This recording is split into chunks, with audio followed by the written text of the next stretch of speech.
We begin tonight with breaking news on CBS2 News at 5 o'clock. Gunshots send shoppers running at a Target store. Police open fire on a robbery suspect.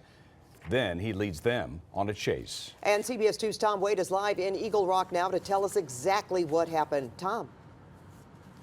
Yeah, Pat and Jeff, right now a very active investigation here. A lot of detectives still on the scene here at this Target in Eagle Rock. It's essentially locked down. A lot of shoppers still can't even get to their cars. You can see right there a lot of the investigators gathering clues and elements here to piece it all together. Take a live look at Sky 2 here. This is from a little while ago when the scene unfolded. Let me kind of break it down for you what we know right now. At about 2:30 this afternoon, a guy was in this parking lot and he tried to steal a woman's cell phone. She somehow got away from him, but when she tried to get away, she was able to call police. They got here. The guy stayed on scene. Police tried to arrest him as we go to some ground video here. When they tried to arrest him, he jumped in his car, and that's when police say they opened fire. Now, why they opened fire is the big question. We don't know if the guy tried to run them over, if he tried to pull a weapon out. They are still investigating that element of this case. We have some video now to show you when the chase ended as police chased this guy after he left the parking lot. He went down the 2 freeway and got out at a house, and that's where police had to negotiate to get him to come out. Nobody was hurt. That's kind of the amazing part here. We did talk to a shopper who was inside and heard the shots when this all unfolded. I see some guy running inside. He said, "Hey, someone just shot something." I think it was like road rage or something like that. And I heard 2 gunshots, or at least I didn't know there were gunshots at the time, but I heard it was just 2. It went bah, bah, and that's about it. So, I mean, obviously seeing this out here, what's going through your mind here? I mean, kind of stuck now. Gonna get my car, but I mean, I hope everybody's okay. So obviously a lot of questions here. First of all, why was this guy staying on scene after he tried to steal this woman's cell phone? She is okay. By the way, we're told they did not know each other. This is a random targeting situation, and also a lot of questions about why the officer opened fire. Of course, we will find those details out as they make them available. Reporting live in Eagle Rock, I'm Tom Waite, CBS 2 News. And now to some developing news. Thousands of luxury items worth millions of dollars. LAPD says one man behind that high-end crime spree targeting celebrities and superstar singers. Artwork, designer clothing, expensive jewelry, and fine wine. Yeah, and Jeff, that's just a small sample of the items detectives have recovered. CBS 2's Dave Lopez is live in downtown LA with a closer look at the luxury loot, as well as the man police say swiped it all. Dave. Well, detectives say this was a strange one. They say they've never seen anything quite like this. In fact, the way it happened, and we'll explain that to you in just a second. LAPD had a man arrested. He bailed out. His name is Ben Ackerman, although he used a number of different aliases. He said he was a real estate agent who specialized in the sale of mansions, multi-million-dollar mansions, and the LAPD says, no, he wasn't. The value of the items taken in these high-end burglaries, staggering. We estimate the total worth in the millions of dollars.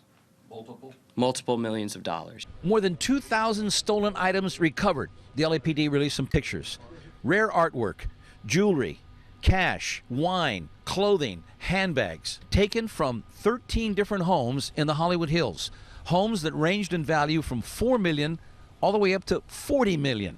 Some of the victims not so famous, others very famous. Usher Raymond, Jason Derulo, Adam Lambert, and the star of Housewives of Beverly Hills, Dorit Lamel. And detectives say this is the man responsible for all these high-end burglaries, Benjamin Eaton Ackerman, who was arrested and bailed out. In his home in the Wilshire district and at a storage unit, detectives found the stolen items. Here are some pictures of just some of the stolen items. Detectives say Ackerman operated in a most unusual way. He posed as a high-end realtor whose specialty was multi-million-dollar homes. He would go to these private showings of these mansions that were for sale, scout the place out, in some cases take pictures, and then would hire different people to go in and take the goods. And this went on, police say, for more than a year. The fact that people didn't challenge him when he walked into their houses. They believed that he was a buyer. When he showed up, he was dressed to the nines. He acted the part. Detectives say no other suspects have been arrested yet, but they're looking.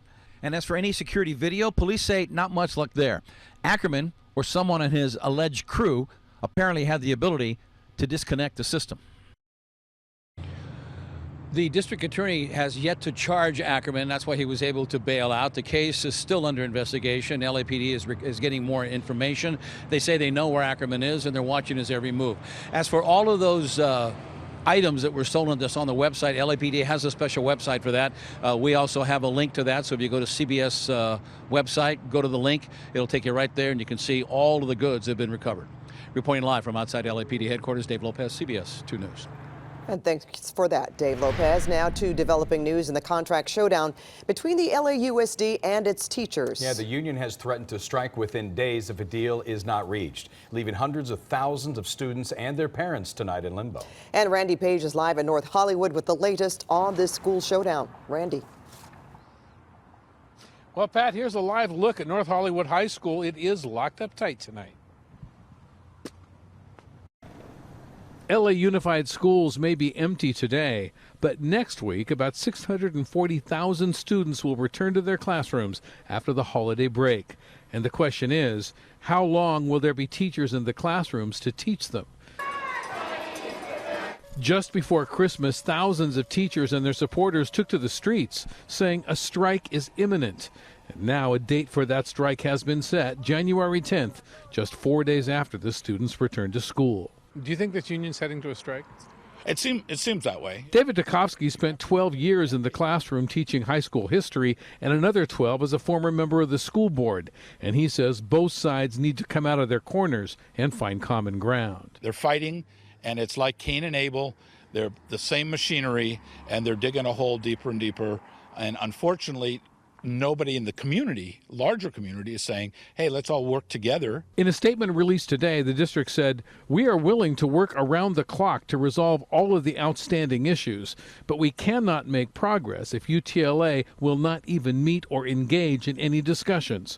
This afternoon, the teachers union replied, UTLA has not received a bargaining proposal from LAUSD since October 30th, and UTLA is not refusing to bargain. Along with teacher raises, the union is asking for smaller class sizes, more nurses, counselors, and librarians. The district says it's offering more resources in all of these areas. So they're talking past each other. David Dukovsky says it all comes down to this. The lack of communication, the lack of mediation, the lack of breaking bread and saying we're all doing this for the right reasons. So as far as we know, no negotiations are even scheduled. And that means a strike could happen as early as next week. Live in North Hollywood, Randy Page, CBS 2 News. All right, thank you, Randy. Now, the cold snap continues across parts of Southern California. Yeah, bundle up. It got so cold, things actually froze in the Antelope Valley. Take a look. Oh my gosh, it's freezing. I have on 3 pairs of socks, I have on a pair of leggings, jeans, and that's still not enough. And I have a shirt, a jacket, another jacket, a beanie hat, pair of gloves, and I'm still frozen. That's a lot of layers. I hope that this cold goes and never comes back. Yeah, look what we found. That is ice on the roads in Lancaster. And Pat, that was earlier today. Yeah, ice, ice, baby. Yeah, Garth Kemp, teens and 20s, I guess. Yeah, when are we done with this cold and wind, Garth? Well, Happy New Year, by the way. Hey, Happy New Year to you. Welcome back, Pat. We're going to start to you. pick up the pace a little bit tonight. Not a lot, but a little bit. But yeah, last night, if you were with us, I was talking about it was going to be very, very cold up into the high deserts. That came to fruition. 57 degrees right now. West winds at 3. We're doing a little bit better than we were yesterday at this time. Big Bear right now, 32. Lancaster, 43. Here's the change from 24 hours ago. Big Bear, 13 degrees warmer. Everybody's somewhat warmer, except for Camarillo, just a little bit cooler. Same by the airport as well. We made it up to 63 today. 68 is the average. These are the hard freeze warnings. Once again, bring your animals inside, please. I implore you to. It is very cold for them for the IE down to the south. We're shrinking the area. We have a little bit of it up towards Santa Barbara County as well. But the good news is all wind advisories, high wind warnings are now history, and we are tracking not one, but a couple of systems of rain. I spoke about those last night. We'll tell you all that coming up in just a little bit. Back to you guys. Okay, Garth, thank you. Now, day 12 of the partial federal government shutdown, and President Trump is digging in even deeper in the battle over money for his border wall. And the president had a lot to say during a cabinet meeting just before a sit-down with congressional leaders. And CBS 2's Crystal Cruz is here now with today's developments. Yeah, Pat and Jeff, on the eve of the Democrats officially taking control of the House of Representatives, the president said he wants a deal to reopen the government, but he's vowing there's one thing he is not going to take off the table. How long are you willing to keep the government shut down then in order to get? As long as it takes. I mean, look, I'm prepared. I think the people of the country think I'm right. That's what congressional leaders faced as they walked into the White House on what was billed as a briefing on border security. But according to current House Majority Leader Kevin McCarthy of California, it didn't get very far. I was a little disappointed with, I would say, some on the other side. They wouldn't, once the secretary started, the Senator Schumer interrupted her, and they really didn't want to hear it. I said, Mr. President, give me one good reason why you should continue your shutdown of the 8 cabinet departments while we are debating our differences on Homeland Security. He could not give a good answer. The $5.6 billion approved by the House is such a small amount compared to the level of the problem. Bottom line, the president wants the full amount to fund the wall. Democrats are offering roughly half that, but towards border security, not a wall. Trump is holding firm. We need the wall for the security of our country. People want to see it. It's about border security. And I think in the end, we're going to be successful. Tomorrow, California Congresswoman Nancy Pelosi plans to introduce a bill to end the shutdown. We have given the Republicans a chance to take yes for an answer. But Republican leaders say it's not going to make it to the president's desk.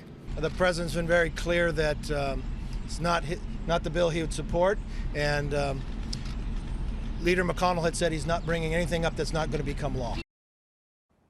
So where do things stand now? The congressional leaders, they're going to meet with the president on Friday, a day after the new Congress convenes and new leaders are in place. So today, Senate Majority Leader Mitch McConnell said it may take weeks to end this shutdown. Meanwhile, Pat and Jeff, about 800,000 federal workers continue to go unpaid. And you can bet they want to see this come to an end. Yeah, in fact, this next story that Jeff is going to do, Crystal has a lot to do with that.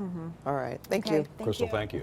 Yeah, as Pat mentioned, back here at home, the shutdown has taken a toll on Joshua Tree National Park. And starting today, the campground is closed. There's been a spike in problems with no federal workers at the park, and volunteers had been cleaning the bathrooms and garbage, but it's just too much for them to keep up. Regular visitors are, of course, upset. I've lived here my whole life, and it's like the craziest past, 10 days now that I've ever seen. A lot of destruction, a lot of people disobeying rules. I've seen everything from graffiti to trash, camping out of bounds.